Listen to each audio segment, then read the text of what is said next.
repeat, ain't she nice? Look over once or twice. Now I ask you very confidentially, ain't she nice? Just cast an eye in her direction. Oh me, oh my, ain't that perfection? I repeat, don't speak that kind of me. And I ask you very confidentially, ain't she?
La più celebre allora era l'Antonietta Avanzo, la quale aveva fatto i primi circuiti di Brescia, poi aveva fatto una targa Florio, guidava molto bene, una donna coraggiosa, che aveva girato il mondo, aveva avuto una vita abbastanza avventurosa come pioniera in Australia. Dalla signora Maria Antonietta Avanzo ci facciamo raccontare la sua prima 1000 miglia del 1928. La prima 1000 miglia aveva una Buick, non mi ricordo, aveva una macchina americana con la guida a sinistra, la prima guida. E con me è voluto venire Detefè, figlio dell'ambasciatore del Brasile a Roma. Quando siamo stati, arriviamo a Brescia, mi dice a Brescia, ma io non so guidare che con la sinistra, col volante a sinistra. E poi ci vedo poco di notte. E dico, ma caro mio, perché non me l'hai detto a Roma? Allora tanto fa che andiamo a casa senza combinare niente. Ad ogni modo ho detto, tentiamo, la fortuna guiderò io. Partiamo da Brescia, carica di fiori, mazzi, di qua e di là. Lui invece di stare attento, io facevo così, che guardasse se avevamo le macchine dietro, lui con i fiori abbracciati me li sbatteva sempre sotto il naso, salutava la gente, buttava i baci alla gente, sentiva il festeggiato.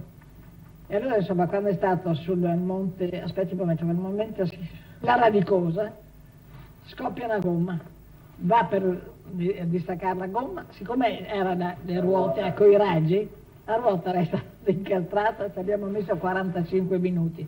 E quei minuti che siamo a finire la corsa, quando andiamo andando, arriviamo a Roma. Signora Avanzo, come fu accolta la presenza femminile e la sua in particolare? In principio un po' di ostilità, perché dicevano sta donna lo fa per esibizionismo, per farsi vedere. E poi dopo, quando hanno visto che vincevo sul serio, che battevo gli uomini, erano tutti entusiasti e dicevano, avete visto che anche le donne si sanno difendere, che brave anche le donne. Allora dove passavo, insomma, erano successi, battibatti. E la sua ultima 1000 miglia, signore? L'ho fatta nel 31 assieme a Luigi Castelbarco, con una Bugatti che andava divinamente bene. Siamo partiti molto bene, insomma, abbiamo sorpassato parecchie macchine. Sul più bello che eravamo in velocità, vedo la gente, facevano gran segnali così. Noi altri credevamo che ci salutassero, dai a salutare con la mano. Ha risposto, se non che in un momento mi sento tutto il fuoco, il freddo, le fiamme sotto. Allora ho detto, Luigi, qua stiamo andando a fuoco, gli ho dato una spinta, lui è che si è buttato da una parte, io mi sono buttato dall'altra.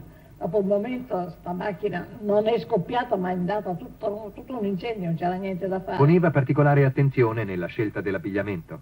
Oddio, cercavo di essere abbastanza eleganti, mi facevo farli tutti su misura, caschetti speciali, più che mantelli speciali, insomma, tutto quanto. Rosso si portava, allora bisognava essere tutti di rosso, perché il colore italiano era il rosso.